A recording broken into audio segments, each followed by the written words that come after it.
Sa araw na ito, ginugunita natin ang Biyernes Santo sa pagpapakasakit ng Panginoon.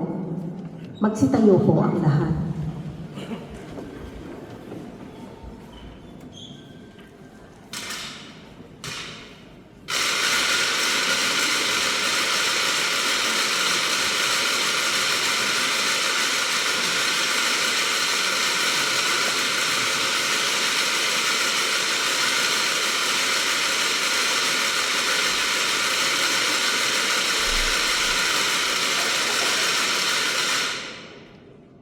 Magsinuod po ang lahat.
Magsitayo po ang lahat.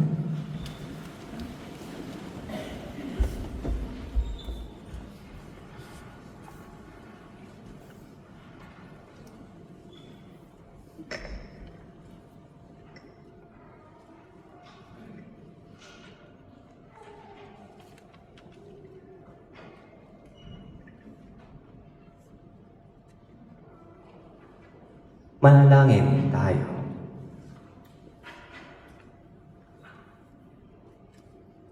Awa naming makapangyarihan, alalahanin mo ang iyong awa at pagmamahal, at sa iyong paglingap, gawin mong banal kaming lahat na siyang dahilan, kaya't dugo'y dumana mula sa iyong nagpakasakit na anak, upang pagsaluhin kami sa piging ng pagkabuhay na kanyang itinatag, bilang aming tagapamamagitan, kasama ng Espiritu Santo, magpasawalang hanggan. Amen. Magsiupo po ang lahat.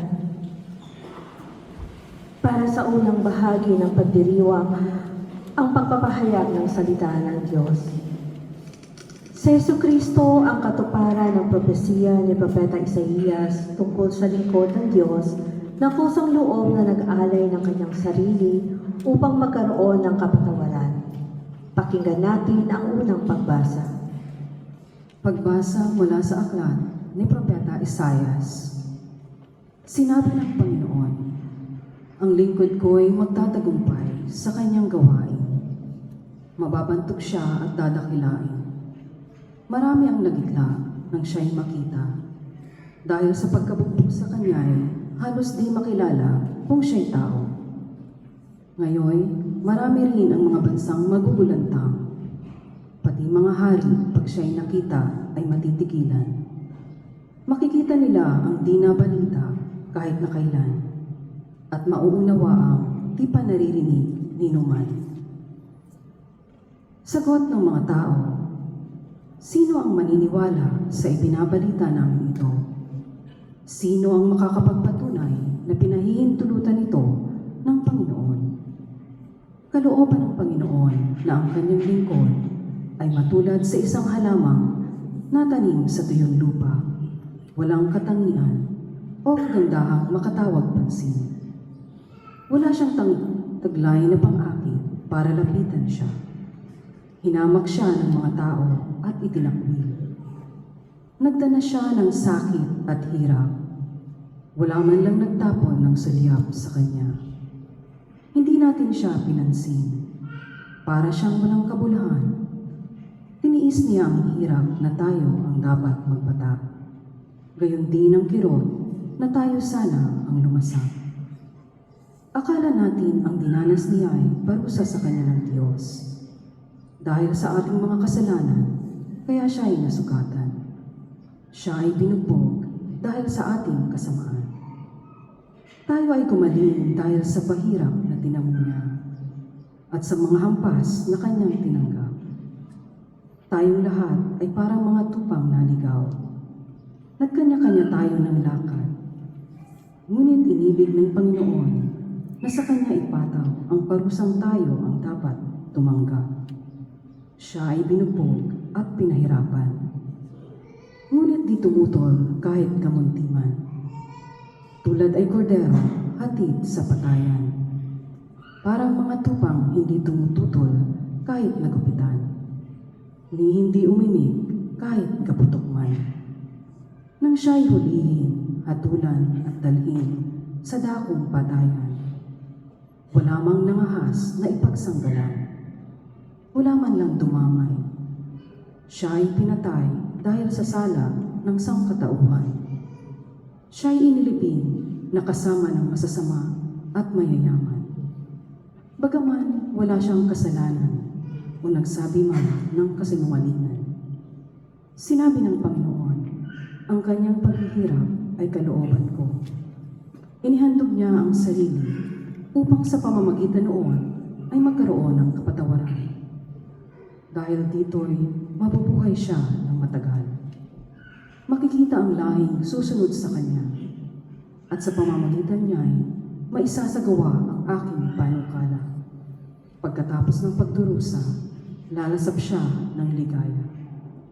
Malalaman niyang hindi nawalan ng kabuluhan ang kanyang pagtitiis. Ang aking tapat na lingkod at lubos kong kinalulutan. Ang siyang tatanggap sa parusa ng marami. At alang-alang sa kanya, sila'y aking patatawarin. Dahil dito, siya'y aking pararangalan, kasama ng mga dakila, pagkat kusang loob niyang ibinigay ang sarili, at nilasap ang kaparusahan ng masasama. Inapo niya ang mga makasalanan, at idinilangin sila'y patawarin. Ang salita ng Diyos. Salamat sa Diyos. Salmong tugunan. Ama, sa mga kamay mo, habilin ko ang buhay ko. Ama, sa mga kamay mo, habilin ko ang buhay ko. Sa iyo, upuon, ako'y lumalapit, upang ingatan mo nang hindi malupig. Sa mga kamay mo, habilin ko'y buhay ko, tagapagligtas ko, tapat at totoo. Ama, sa mga kamay mo, habilin ko ang buhay ko. Lahat kong kaaway ay humahalakak, pati kapitbahay ako'y hinahamak. Dating kakilala ay nagsisiilag, kung masalubong ko ay nagsisiiwas. Nilimot na akong tulad ng namatay, di na pinapansin, parang yagit lamang. Ama, sa mga kamay mo, habilin ko ang buhay ko. Subalit, upuon, ang aking tiwala ay nasa sa iyo, Diyos na dakila. Sa iyong kalinga, umaasa ako, laban sa kaaway di ipagtatanggol mo, at sa umuusig na sino mang tao. Ama, sa mga kamay mo, habilin ko ang buhay ko. Itong iyong lingkod, sana ay lingapin. Ingatan mo ako't iyong pagpalain. Iligtas mo ako at iyong sakipin. Tanda ng pag-ibig na di nagmamaling. O magpakatatag ang mga nilikha, lahat ng puon ay nagtitiwala. Ama, sa mga kamay mo, habilin ko ang buhay ko. Sapagkat naranasan ni Jesus ang kahinaan, sakit at pagdurusang dinaranas natin, siya'y naging maunawain at mapagkalingang tagapamagitan natin sa Ama. Pakinggan natin ang ikalawang pagbasa. Pagbasa mula sa sulat sa mga Hebreo. Mga kapatid, magpakatatag tayo sa ating pananampalataya.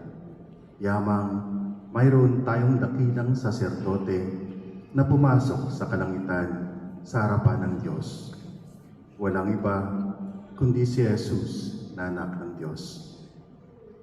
Ang dakilang saserdote nating ito ay nakauunawa sa ating mga kahinaan sapagkat sa lahat ng paraay inukso siyang tulad natin, ngunit hindi nagkasala. Kaya't huwag na tayong mag-atubiling lumapit sa trono ng mahabaging Diyos at doon kakamtan natin ang habag at kalinga sa panahong kailangan natin ito. Noong si Jesus ay namumuhay dito sa lupa, siya'y dumalangin at lumuluhang sumamo sa Diyos na makapagliligtas sa Kanya sa kamatayan. At dininig siya dahil sa lubusan siyang nagpakumbaba. Bagamat siya'y anak ng Diyos, natutuhan niya ang tunay na kahulugan ng pagsunod sa pamamagitan ng pagtitiis. At nang maganap na niya ito, siya'y naging walang hanggan tagapagligtas ng lahat ng sumusunod sa Kanya. Ang salita ng Diyos. Salamat sa Diyos. Magsitayo po ang lahat.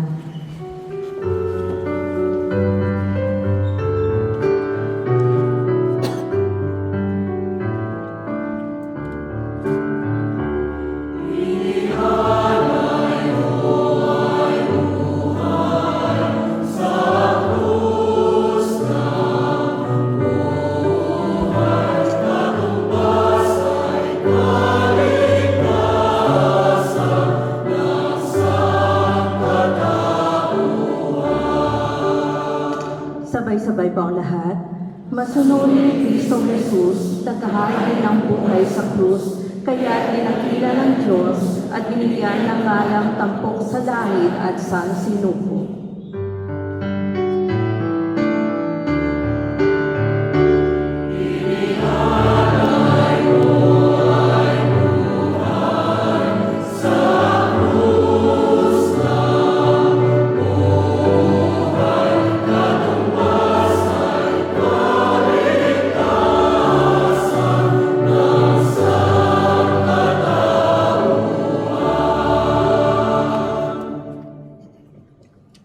Ang pagpapakasakit ng ating Panginoong Jesucristo ayon kay San Juan.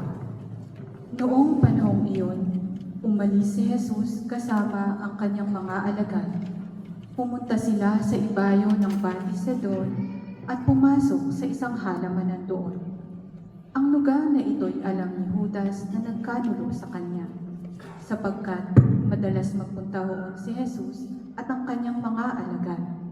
Pumaroon si Judas, kasama ang ilang bantay sa templo at isang pangkat ng mga kawan na padala ng mga punong saserdote at mga pariseyo. May dala silang mga parol, sulong at sandata. Alam ni Jesus ang lahat ng mangyayari sa kanya, kaya't sila'y sinalubong niya at tinanong, Sino ang hinahanap ninyo? Si Jesus na taga-Nazaret. Ako si Jesus. Kaharap nila si Judas na nagkanulo sa kanya. Nang sabihin ni Jesus na siya nga, napaurong sila at nabuwal sa lupa. Muli siyang nagtanong, Sino nga ba ang hinahanap ninyo? Si Jesus na taga-Nazaret. Sinasabi ko na sa inyong ako si Jesus. Kung ako ang hinahanap ninyo, hayaan ninyong umalis ang mga taong ito. Sinabi niya ito upang matupad ang kanyang salita. Walang napahamak kahit isa sa mga ibinigay mo sa aking Ama. Pinunot ni Simon Pedro ang kanyang tabak at tinaga ang alipin ng pinakapunong saserdote. Natigpas ang kanang tainga ng alipin yaon na ang pangalay Malco. Sinabi ni Jesus kay Pedro, Isalong mo ang iyong tabak. Dapat kong inumin ang kalis ng paghihirap na ibinigay sa akin ng Ama. si Jesus ay dinakip at ginapos ng mga bantay ng Hudyo at ng pangkat ng mga kawal sa pamumuno ng kanilang kapitan. Siya'y dinala muna kay Anas na biyanan ni Caifás, na pinakapunong saserdote ng panahong yaon. Si Caifás ang nagpayo sa mga Hudyo na mas mabuti para sa kanila na isang tao lamang ang mamamatay alang-alang sa bayan. Si Simon Pedro at ang isa pang alagad ay sumunod kay Jesus. Kilala ng pinakapunong saserdote ang alagad na ito, kaya't nakapasok siyang kasama ni Jesus sa patio ng bahay ng pinakapunong saserdote. Naiwan naman si Pedro sa labas ng pintuan. Lumabas ang alagad na kilala ng pinakapunong saserdote. Kinausap ang dalagang nagbabantay sa pinto at pinapasok si Pedro. Si Pedro ay tinanong ng dalaga. Hindi ba't isa ka sa mga alagad ng taong iyan? Sumagot si Pedro. Hindi. Maginaw noon, kaya't nagbabaga ng uling ang mga alipin at mga bantay at tumayo sa paligid ng siga upang magpainit. Nakihalo si Pedro at nagpainit din. Si Jesus ay tinanong ng pinakapunong saserdote tungkol sa kanyang mga alagad at sa kanyang itinuturo. Sumagot si Jesus. Hayagan akong nagsasalita sa madla. Lagi akong nagtuturo sa mga sinaguga at sa templo ng mga Hudyo. Wala akong sinabing palihim. Bakit ako ang tinanong ninyo? Ang tanungin ninyo'y ang mga nakarinig sa akin. Alam nila kung ano ang sinabi ko. Pagkasabi nito, siya'y sinampal ng isa sa mga bantay na naroroon. Bakit ko sinasagot ng ganyan ang pinakapunong saserdote? Sinagot siya ni Jesus. Kung nagsalita ako ng masama, patunayan mo. Ngunit kung mabuti ang sinabi ko, bakit mo ako sinampal? Si Jesus na nagagapos pa noon ay ipinadala ni Anas kay Caifás, ang pinakapunong saserdote. Samantala, naroon pa rin si Simon Pedro at nagpapainit. Siya ay tinanong nila. Hindi ba't alagad ka rin ng taong iyan? Sumagot si Pedro. Hindi. Tinanong naman siya ng isa sa mga alipin ng pinakapunong saserdote, kamag-anak ng lalaking tinigpasan niya ng tainga. Hindi ba't ikaw ang nakita kong kasama ni Jesus sa halamanan? Muling itinatwa ito ni Pedro. Siya namang pagtilaok ng manok. Mula sa bahay ni Caifás, si Jesus ay dinala nila sa palasyo ng gobernador. Umaga na noon, hindi pumasok ang mga Hudyo sa palasyo ng gobernador upang sila'y huwag maituring na di karapat-dapat kumain ng hapunang pangpaskwa. Kaya sa labas sila tinanggap ni Pilato at tinanong. Ano ang sakdal nyo laban sa taong ito? Sumagot sila. Hindi namin siya dadalhin sa inyo. Sinabi sa kanila ni Pilato. Dalhin ninyo siya at hatulan ayon sa inyong kautusan. Sumagot ang mga Hudyo. Wala po kaming kapangyarihang humatol ng kamatayan kanino man. Nangyari ito upang matupad ang sinabi ni Jesus tungkol sa paraan ng kanyang pagkamatay. Si Pilato ay pumasok uli sa palasyo at tinawag si Jesus. Ikaw ba ang hari ng mga Hudyo? Sumagot si Jesus. Yan ba'y galing sa inyong sariling isipan o may nagsabi sa inyo? Tinanong siya ni Pilato. Ako ba'y Hudyo?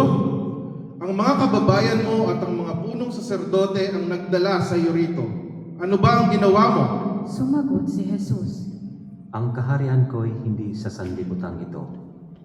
Kung sa sanlibutan ito ang aking kaharian, ipinakipaglaban sana ako ng aking mga tauhan at hindi na ipagkanulo sa mga Hudyo.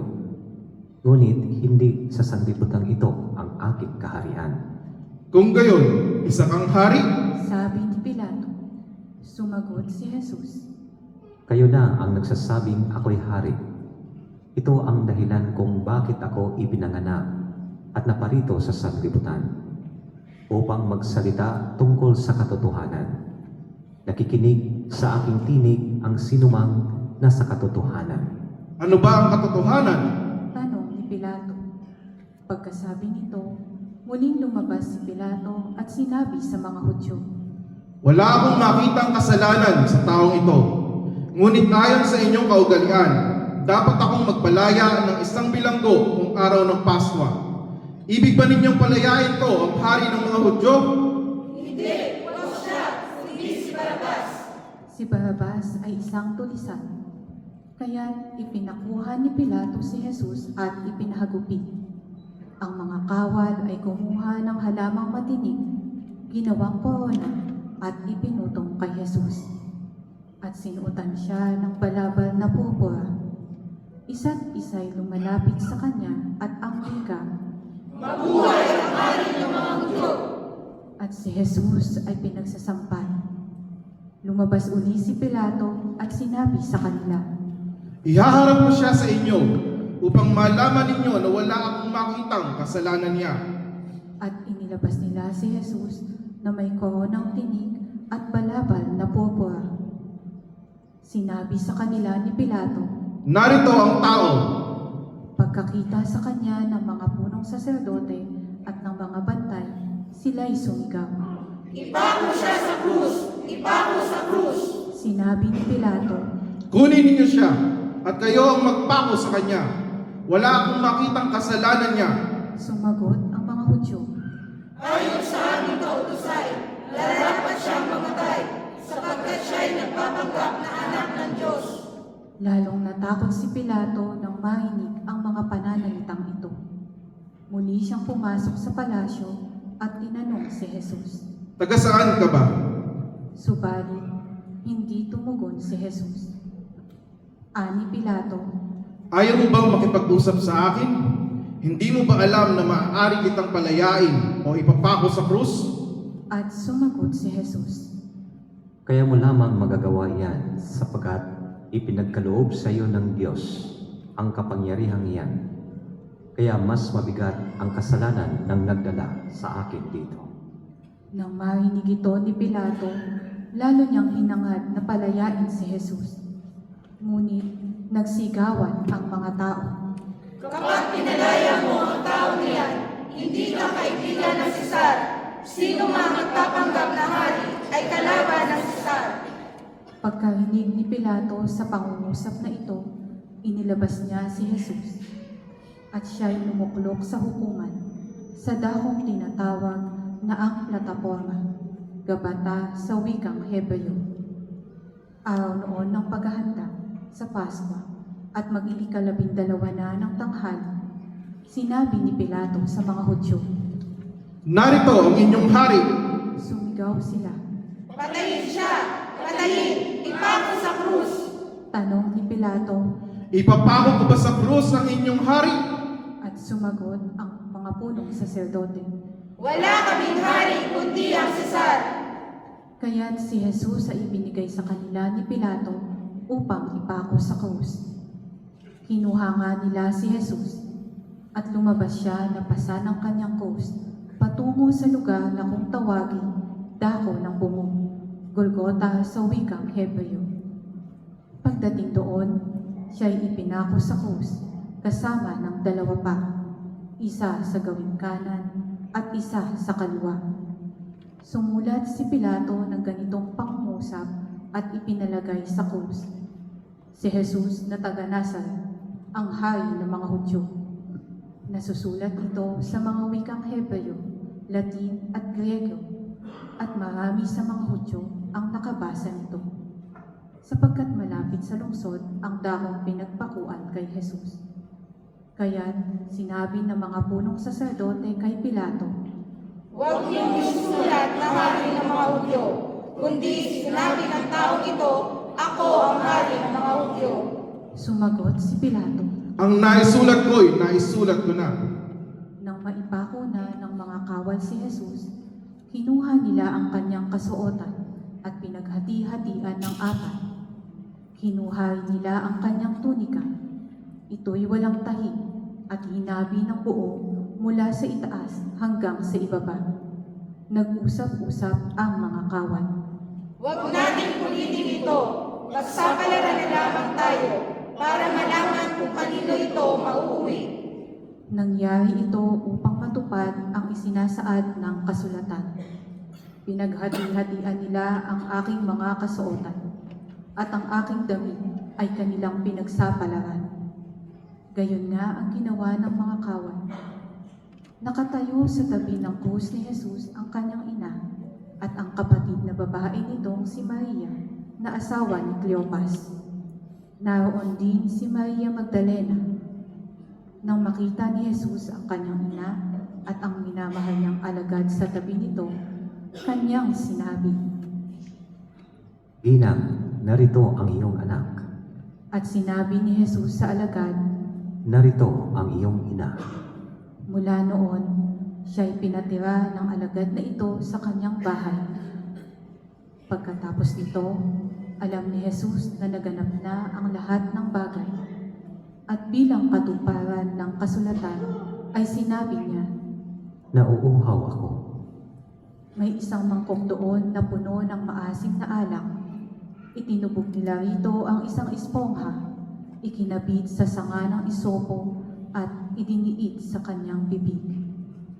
Nang masipsip ni Jesus ang alak, ay kanyang sinabi, Naganap na. iniyukayok ni Jesus ang kanyang ulo at nalagot ang kanyang hininga. Magsiluhod po ang lahat.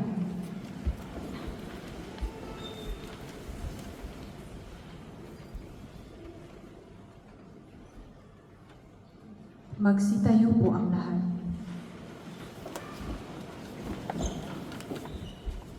Nooy araw ng paghahanda at ayaw ng mga Hudyo na manatili sa krus ang mga bantay sa araw ng pamamahinga sapagkat dakila ang araw ng pamamahingang ito. Kaya hiniling nila kay Pilato na ipabali nito ang mga binti ng mga ipinako sa krus at alisin doon ang mga bangkay. Naparoon nga ang mga kawal at pinali ang mga binti ng dalawang ipinako kasabay ni Jesus. Ngunit pagdating nila kay Jesus at makitang patay na siya, hindi na nila binali ang kanyang binti. Subalit, inulos ng sibat ng isa sa mga kawal ang tagiliran ni Jesus. At biglang dumaloy ang dugo at tubig. Ang nakakita nito ang nagpapatotoo. Tunay ang kanyang patotoo at alam niyang katotohanan ang sinabi niya upang kayo'y maniwala. Nangyari ang mga ito upang matupad ang sinasabi ng kasulatan. Walang mababali isa man sa kanyang mga buto. At sinabi naman ng ibang bahagi ng kasulatan, pagmamasdan nila ang kanilang inulos. Pagkatapos nito, si Jose na taga Arimatea ay nagsadya kay Pilato upang humingi ng pahintulot na makuha ang bangkay ni Jesus. Si Jose isang alagad ni Jesus, ngunit palihim nga lamang dahil sa takot sa mga Hudyo. At pinahintulutan siya ni Pilato. Kaya't kinuha ni Jose ang bangkay ni Jesus. Sumama sa kanya si Nicodemo, may dalang pabango, mga 100 libra ng pinaghalong mira at aloe. Siya ang nagsadya kay Jesus isang gabi. Kinuha nila ang bangkay ni Jesus at nilagyan ng pabango habang binabalot sa kayong lino ayon sa kaugalian ng mga Hudyo. Sa pinagpakuan kay Jesus ay may isang halamanan at dito'y may isang bagong libingang hindi pa napaglilibingan. Yamang nooy araw ng paghahanda ng mga Hudyo at dahil sa malapit naman ang libingang ito, doon nila inilibing si Jesus. Mga kapatid, ang mabuting balita ng Panginoon. Pinupuri ka namin, Panginoong Jesucristo. Umupo po saglit. Sa pagpatuloy po natin sa ating pagdiriwang simula kahapon, nandito po tayo ngayon sa papakasakit, pagkamatay ng ating Panginoong Jesucristo, kung saan sumakit bang tuhod ninyo? Ha? Kunting sakripisyo lang po yan. Wala po yan sa sakripisyo na ginawa ng ating Panginoong Jesucristo sa atin. Sa hapon na ito mga kapatid, inayahan ko ang iyong isipan at ang inyong kalooban na ang mga panalangin at sakripisyo natin na gagawin ay ialay natin sa mga kapatid nating nahihirapan. Lalo na nandoon sila sa ospital mga pasyente na nagtiis sa sobrang sakit dahil sa iba't ibang uri ng sakit, lalo na sa mga cancer patients. Sa mga nabibiktima ng gera, na-displace po sila sa kanilang tahanan, walang tubig, mahirap kumain, hindi makatulog ng maayos, hindi makapagdasal ng maayos. At sa mga tao na kung saan dumaranas ng iba't ibang sanhi ng sakuna, different calamities. Mga kapatid, sa araw na ito ang araw na puno ng kalungkutan at puno ng pag-asa. Isa sa mga pwersa na kung saan nais ng pwersa ng kadiliman na gapiin ang pwersa ng kabutihan. Napapakinggan natin sa ating pagbasa, sa pagpapakasakit ng ating Panginoong Jesucristo, na si Kristo ay pinagtaksilan. Pinagtaksilan, ibininta, pinagbintangan, at anong ginawa? Hinahusgahan, pinahirapan, at iniwan. Ipinako sa cross at pinatay. Tila kung titingnan po natin sa konsepto na ito, darkness seems prevail what is goodness. Para makikita natin na may pag-asa pa ba? May kabutihan ba? May mabuti pa ba? May magandang mabuti pa bang mangyayari sa buhay ko ngayon, natin ngayon? Na parang nanalo na yung kadiliman. Sobrang hirap, sobrang lungkot. O titingnan po natin to, hindi natin makakaya. But in light of the gospel, sa pagpapakasakit, pagkahirap, pagkamatay ng ating Panginoong Jesucristo, this is the mark that start that we are believers of Christ. Christ defeat death and sin. Siguro tatanungin ninyo ako, what is good in Good Friday? Sa sitwasyon natin ngayon, is there something good? May mabuti pa ba? Meron. At meron. Una mga kapatid, good dahil walang kapantay na kabutihan. Walang kapantay na kabutihan. Bakit? Ibinigay niya ang kanyang sarili. Ibinigay ng Diyos ang kanyang buktong na anak. Ibinigay ni Jesus ang kanyang buhay para sa atin, para tayo'y maligtas. Napakaraming pagsubok, napakaraming hirap, napakaraming sakit na ating dinaranas. Pero sino ang nanatili sa atin? Walang iba kundi si Jesus. Sa pamilya, kapag nahihirapan, minsan nakakawatak-watak at iniiwanan ang asawa. Sa mga magkakaibigan o magkakakilala, kapag wala ka ng kwenta, iiwanan ka. Sino ang nanatili sa'yo?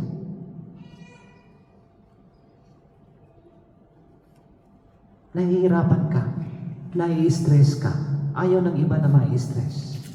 Pero sino ang nanatili sa'yo? Sapat na natingnan natin ang cross na siya na ipako, nakabayubay, upang maintindihan natin ang ating mga hirap, mga sakit na nararamdaman. Siya ang nanatili sa atin. Sa pagtitig mo sa cross, sa paghalik mo sa cross, doon mo makikita ang kanyang umaapaw na pagmamahal, na kahit gaano kabigat ang iyong nararanasan at nararamdaman,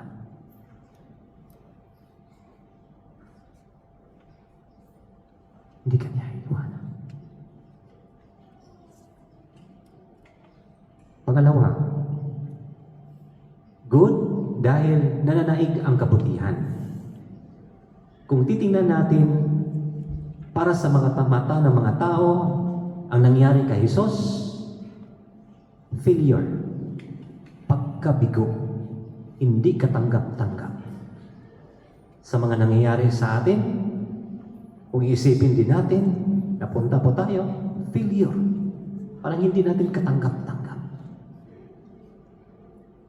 Pero sa mata ng Diyos, sa nangyari sa kanyang anak, tagumpay. Kabalantion anas. Paradox. Hindi mo maintindihan at mahirap intindihin dahil napakalalim. At dahil hindi ito po maarok sa isip ng tao kung walang malalim na pananampalataya.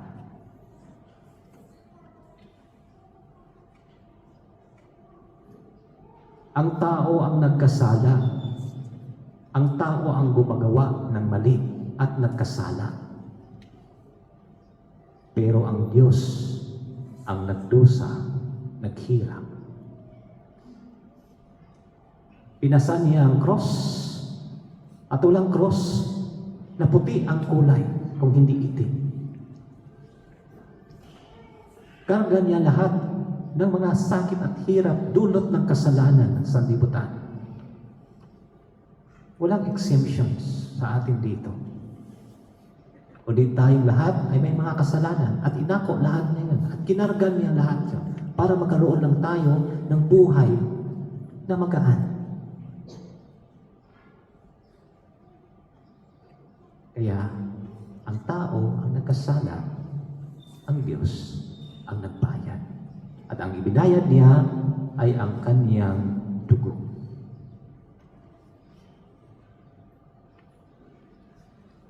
Chalice of salvation. Sabi niya, inumin ko, tanggapin ko, ito Ama. Ito ang paraan. Pangatlo mga kapatid, good because inanyayahan tayong magpakabuti. Walang saysay ang kamatayan ni Kristo kung hindi natin matularan ang kanyang kabutihan.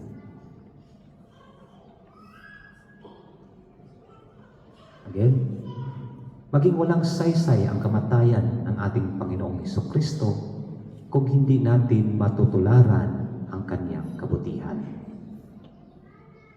Tularan natin ang kanyang kabutihan. Tingnan natin. Pagpatuloy po tayong gumawa ng kabutihan. Ipahayag natin, ipakita natin ang tunay na good at ipahayag natin ang kabutihan. Kaya mga kapatid, God is good all the time. God is good. Amen.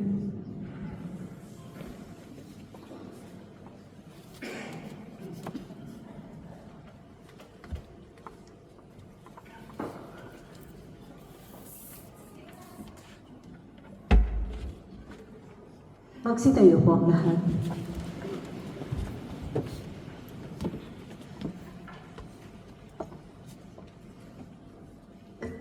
Para sa banal na simbahan, idalangin natin, mga mahal kong kapatid, ang banal ng sambayanan ng Diyos sa buong daigdig upang pagkalooban ng kapayapaan at pagkupkup, pagkakaisa at pagtataguyod ang mga kaanib nito sa San Sinuko, upang tayo'y bigyan ng pamumuhay na matiwasay para tayo'y makasamba sa Diyos Ama nating makapangyarihan.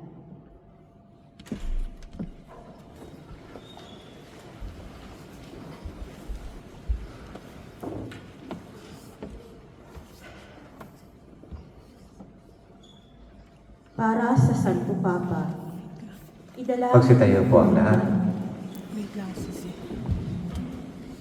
Ama naming makapangyarihan, sa katauhan ng anak mong si Kristo, ipinahayag mo ang iyong kadakilaan sa lahat ng mga tao.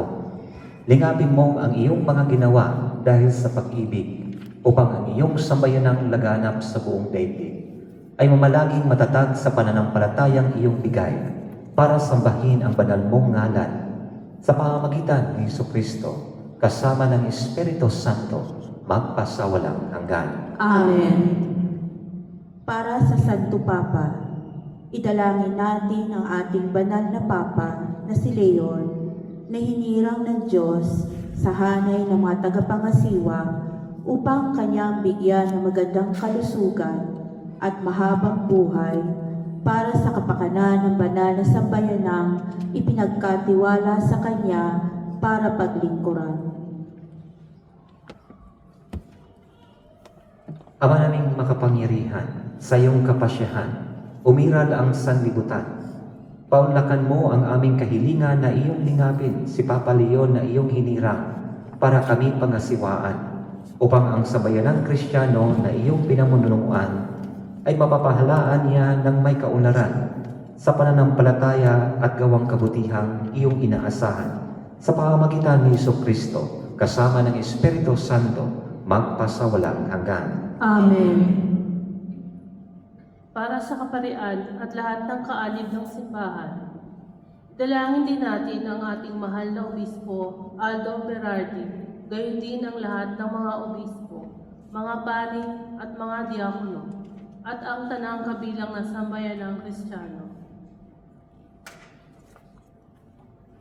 Ama naming makapangyarihan, ang iyong Espiritu ay nagpabanal at nagtataguyod sa buong simbahan. Dinggin mo ang aming pagluhog para sa iyong mga tagapaglingkod upang mapaglingkuran kang matapat sa tulong ng iyong kagandahang loob. Sa pamamagitan ni Jesucristo, kasama ng Espiritu Santo, magpasawalang hanggan. Amen. Para sa mga inihahandang tao sa pagbibinyag. Idalangin din natin ang mga inihahandang tao sa pagbibinyag upang ang kanilang kalooban ay makatugon sa pagtawag ng Diyos Ama nating makapangyarihan. Para sa tubig ng binyag, sila'y muling maisilang sa ikapagpapatawad ng lahat ng kasalanan at sa ikapagkakamit ng pakikisalo kay Jesus na poong mahal.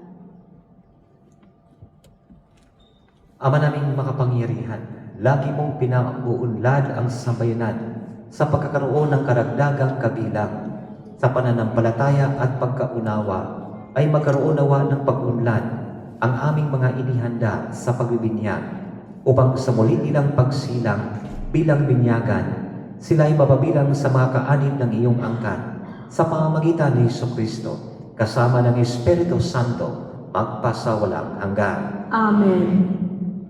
Para sa pagkakaisa ng mga Kristiyano, idalangin din natin ang lahat ng ating mga kapatid na pawang kay Jesucristo na nananalig upang marapatin ng Diyos Ama nating makapangyarihan na sila'y tipunin at lingapin sa iisa niyang sambayanan. Ama naming makapangyarihan, tinitipon mo ang mga nawalay at tinatangkilik mo ang mga nakakatipon sa iyong sambayanan. Lingapin mo ang mga kabilang sa kawan ng iyong anak na sa iyo itinalaga sa buklod ng iisang binyag upang sila'y makapagbuklod sa buong pananalig at sila'y makapisan sa buklod ng pag-ibig. Sa pamamagitan ni Jesucristo, kasama ng Espiritu Santo, magpasawalang hanggan. Amen. Para sa mga Hudyo, idalangin din natin ang mga Hudyo na unang pinagpahayagan ng Diyos na totoo upang ipagkaloob niyang sa pag-ibig sa kanyang ngalan sila ay umunlad sa pagiging matapat sa kanyang tipan. Ama naming makapangyarihan, pinangatawanan mo ang iyong mga pangako kay Abraham at sa tanang sa kanya ay sumilang. Dinggin mo ang pagluhog ng iyong sambayanan upang ang mga tao na iyong unang hinirang ay pagindapating sumabit sa kaganapan ng kaligtasan sa pamamagitan ni Jesucristo kasama ng Espiritu Santo magpasawalang hanggan. Amen. Para sa mga di sumasampalataya kay Kristo, idalangin din natin ang tanang hindi sumasampalataya kay Kristo upang tahakin nila ang landas ng kaligtasan na inililiwanagan ng Espiritu Santo. Ama naming makapangyarihan, gawin mong ang mga hindi panananalig sa iyong anak ay makatuklas sa katotohanan sa pamuhay na ng wagas at kaming sa pag-ibig mo ay laging umuunlad sa pagmamalasakit sa tanang sa iyo'y humahanap. Ay maging mga saksing mapaniwalaan ng iyong dakilang pag-ibig sa sanlibutan. Sa pamamagitan ni Jesucristo, kasama ng Espiritu Santo, magpasawalang hanggan. Amen. Para sa mga hindi pa sumasampalataya sa Diyos, idalangin din natin ang mga hindi pa sumasampalataya sa Diyos upang pagindapatin silang sa Kanya'y makadulog sa paniniwalang wagas na kanilang sinusunod. Ama naming makapangyarihan, nilikha mo ang lahat ng mga tao upang lagi kang hanapin at kapag natagpuan kay masihang walang maliw. Ipagkaloob mong kahit may mga di ka nais-nais na balakid, mabanaagan pa rin ng tanan ang mga pahiwatig ng iyong pag-ibig at matanggap nila ang mga gawang kabutihan ng mga sumasampalataya bilang kaakit-akit na katibayan na ikaw ang Diyos na totoo at Ama naming pinanggalingan. Sa pamamagitan ni Jesucristo, kasama ng Espiritu Santo, magpasawalang hanggan. Amen. Para sa pamunuan at sambayanan at sa bansang ating ginagalawan, sa Emir ng Kuwait, ang kanyang kamahalan, Sheikh Michal Al-Ahmad Al-Jaber Al-Sabah, sa Crown Prince, Sheikh Sabah Al-Khaled Al-Hamad Al-Mubarak Al-Sabah, at para sa lahat ng mamamayan ng Kuwait, naway pagpalain at patuloy silang protektahan ng Diyos at pagkalooban ang bansang ito ng pangmatagalang kapayapaan, kaligtasan at katiwasayan.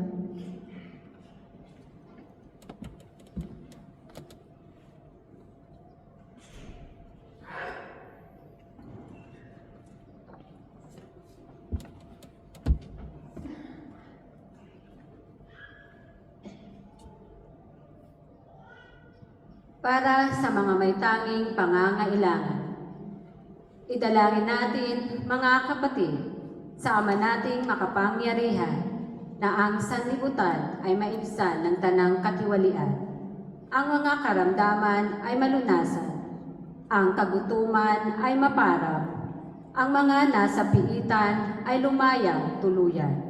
Ang mga naaapi ay mahango sa kawalang katarungan. Ang mga naglalakbay ay maluwalhating sumapit sa paruroonan. Ang mga nasa ibang bansa ay makauwi sa kanilang bayan. Ang mga may sakit ay magkamit ng kagalingan. At ang mga nag-aagaw buhay ay matiwasay na mahimlay. Ama naming makapangyarihan, binubuhayan mo ng loob ang mga nasa kapighatian. Pinatatag mo ang mga may mabigat na pinapasan. Paunlakan mo ang mga kahilingan ng mga dumaraing dahil sa maraming mga pinagtiisan, upang bawat nasa kagipitan ay magkamit na kasiyahang madama ang iyong pagmamahal.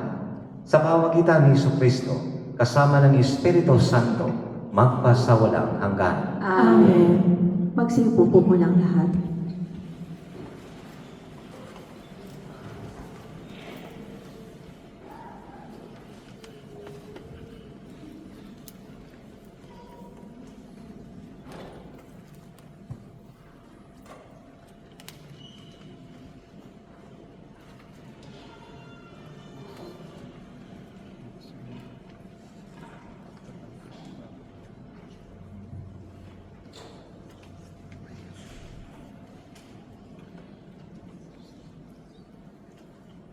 Magsitayo po ang lahat at humarap sa likod.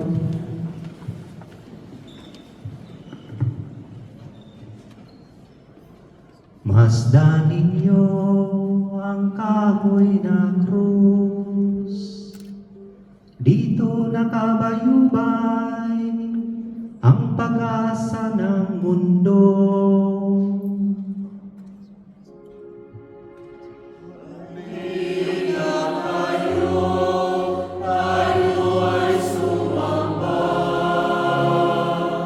Magsiluhod ang lahat.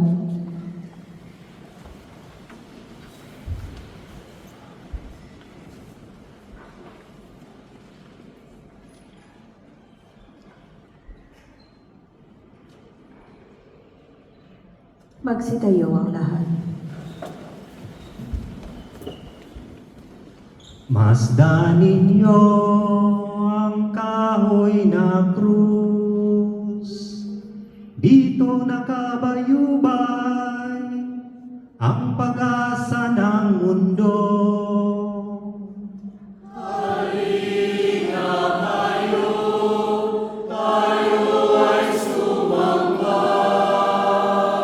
Magsiluhod ang lahat.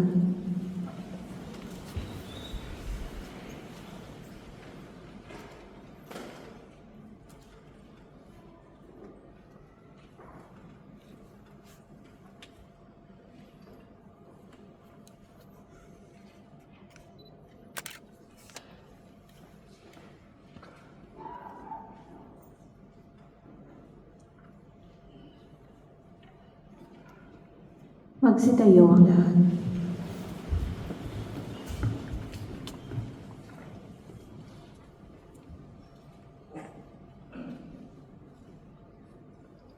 Masdan ninyo ang kahoy na krus, dito nakabayubay ang pag-asa ng mundo. Magsiluhod.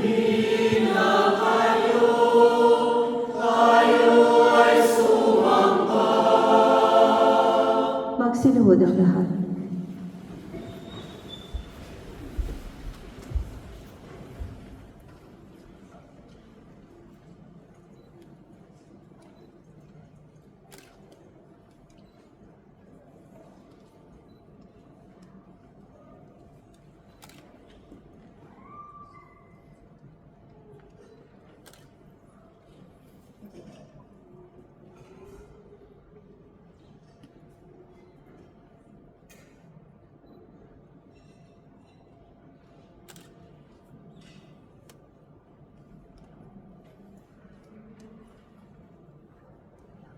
Magsitayo ang lahat. Ang pagpaparangal ay gagawin sa huling bahagi ng misa. Tayo ngayon ay dadako sa ikatlong bahagi ng misa, ang banal na pagkikinabang.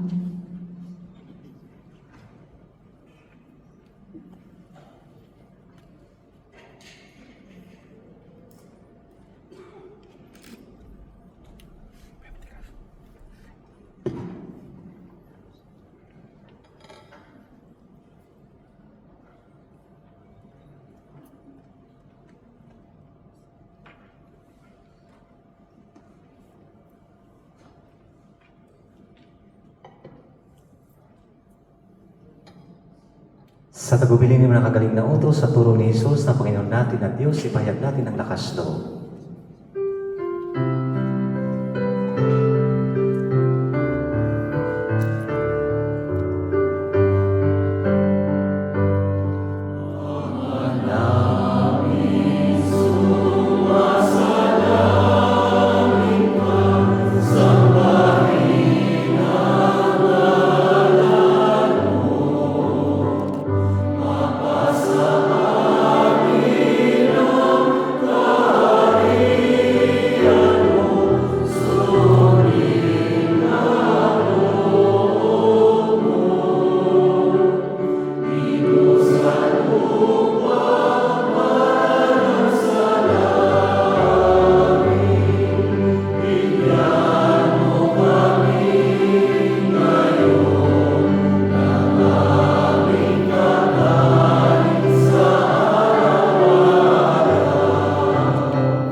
ang Diyos na nag-alis ng mga kasalanan ng sanlibutan.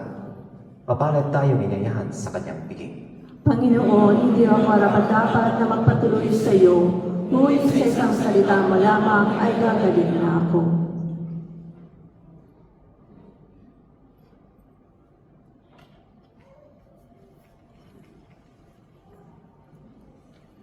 Magsiupo po ang lahat.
Magsitayo ang lahat.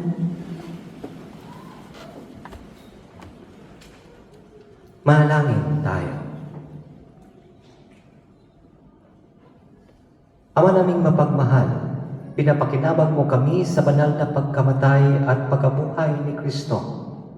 Panatilihin mo sa amin ang ginanap ng iyong dakilang pag-ibig upang kami makapamuhay ng matapat sa pakikisalo sa lulot mong pagliligtas. Sa pamamagitan ni Hesus Kristo, kasama ng Espiritu Santo, magpasawalang hanggan. Amen.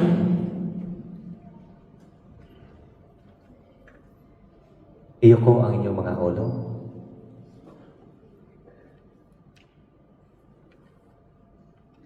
Ama naming bukal sa pagpapala, ang iyong pagbabasbas ay manaog-nawang masagana sa iyong sambayanang gumanap ng pagulita ng pagkamatay ng iyong anak na siyang pagkabuhay ng nagtitiwala. Ang iyong pagkapatawad ay sumapit nawa sa tanan. Ang iyong pakikisamang maaasahan ay iyong ibigay. Ang pananampalatayang banal naway maging matibay. Ang kaligtasang walang maliw ay patatagin mong lubusan sa pamamagitan ni Hesus Kristo, kasama ng Espiritu Santo, magpasawalang hanggan. Amen. Inaanyayahan ko ang lahat para sa pagpaparangal sa krus. Magsiupo po muna ang lahat at hintayin ang hudyat at gabay sa direksyon mula sa service ministry at maayos na pumila para sa paghahalik sa krus. Pagkatapos ay tahimik na lumabas ng simbahan.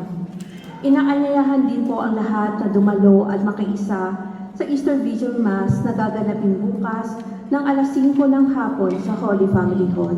Maraming salamat po.